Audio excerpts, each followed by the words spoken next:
What's up guys, Edgar here bringing you an action figure repaint video. Today we're looking at this knockoff Cloud figure, which doesn't look too bad for a knockoff, but I want to try my hand at repainting it because I never tried this style before.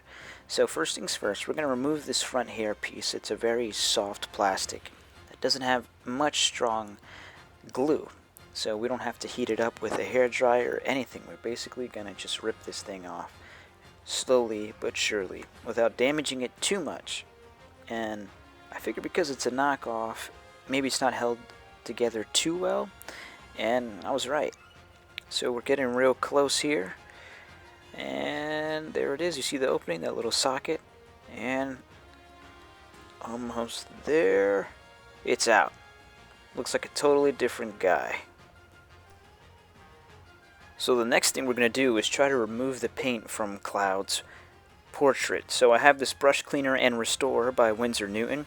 It's made to remove the dried paint from a dead brush. So if it could remove dried paint from a brush, why not a figure's face?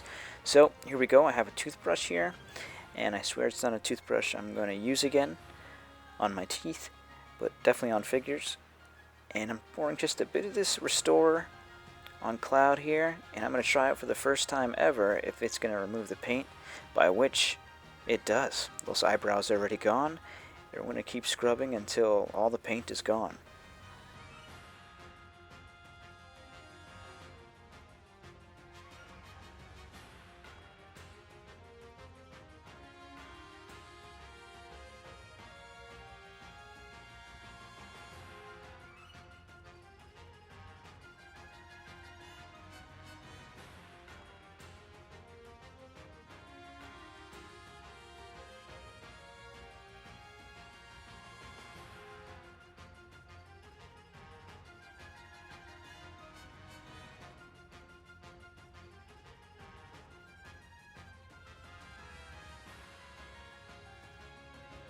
And voila! Everything is gone. We're going to run it under some water to get that liquid off of it. I'm not too concerned about the brush. And we're going to take that excess water off and take a look at this sculpt, which isn't too bad. It has a nice flesh tone plastic, which we're going to want to preserve when we're painting it. And the eyes are there. Everything is pretty clear, and this is exactly what I can work from. First things first, we're going to take washes of acrylic paint here. I'm using super cheap acrylic, and it's about $1 a bottle in USD, the Americana brand, and I'm doing slight washes here to tint the flesh in different ways and bring it out in ways that you can't see without paint. So first I'm messing with washes of reds and browns for the lips, and I'm noticing that this plastic that's used for this Cloud is pretty much eating up the paint. It's not just sitting on the surface, but it's kind of like sinking in there, which can be used to my advantage, but it's just something that I haven't really experienced before when painting other types of figures.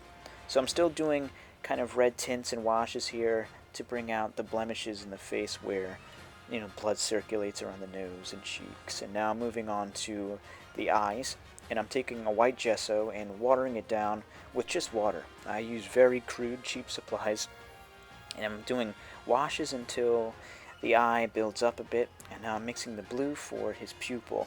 And off screen I'm looking at references of Cloud to make sure I get the right shape and the right size. And the cool thing with eyes is that even at this scale, you want to start with the dark first and then start mixing lighter and lighter tones here, so the blue is getting lighter. And as light hits from above, it's going to hit the bottom part of the pupil and bounce back at the viewer. So it's a cool way to convey that, you know, in the two-dimensional painting that you're doing on the 3D eye. So now I'm just lining the outside of the eye, the shape here, with kind of like that same red brownish tint that I use for the lips. And I'm sorry this is happening off camera. I didn't notice when I was filming it. But here we go. Get back into the scene here. And I'm still outlining the eye and using that same paint that I was using before to jump back into the lip and fix something.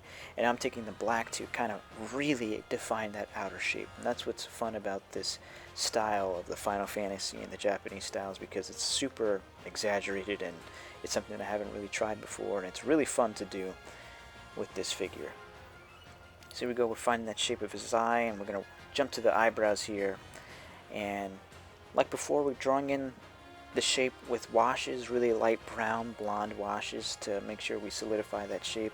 And then we're going to progressively go darker and darker and darker so we can preserve that luminosity that happens with the flesh there and make sure it's not too opaque that, you know, brings away from the realism. So just jumping back to the nose and defining the contours of the face and the shape of the nose and all that, and we're getting real close to adding that hair back on. There we go. Right now I'm using Mod Podge, which is a puzzle glue, to apply that over the eyes, and once it dries clear and gives it that nice glossy effect. And can't go wrong with Gorilla Glue to put things back together, so we're going to take just a frugal amount and just pour it into that upper socket right there. Because if you put way too much, it's going to spill out the sides and dry white, and it's going to ruin the paint job. So just a little bit of tapping on the sides here.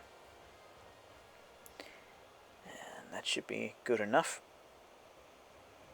Let's grab that front hair piece and basically just slide it right in there, and there it is. Nice perfect fit. That glue is doing its job, and that hair should not come off ever again. And if I ever needed to, I'll take the blow dryer, heat it up, soften up that glue, and it should come out much easier than just trying to rip it out. So he's almost there. We just got to pop the head back onto the body, and hopefully he comes alive. So here is Cloud in all of his glory here. He's looking pretty good. I'm really happy with the way he came out. And just channeling the brightness here, changing it to see what it looks like, how his facial structure and the paint bounces off. And I think we preserved the luminosity pretty well. He's not looking too flat like a toy, but his flesh is glowing a bit, and that's exactly what we wanted. So we can see his eyes are really glossy. Once again, that's from that puzzle glue Mod Podge, which it applies on white and dries clear and glossy, and a few coats of that and you get nice glassy eyes. But he's looking pretty cool for being a knockoff. I think we made him look pretty cool, and I hope you guys try it out. And if not, I hope you enjoyed the video at least. Super pumped for Final Fantasy VII Remake coming out, and until next time, I will see you guys later. Take care.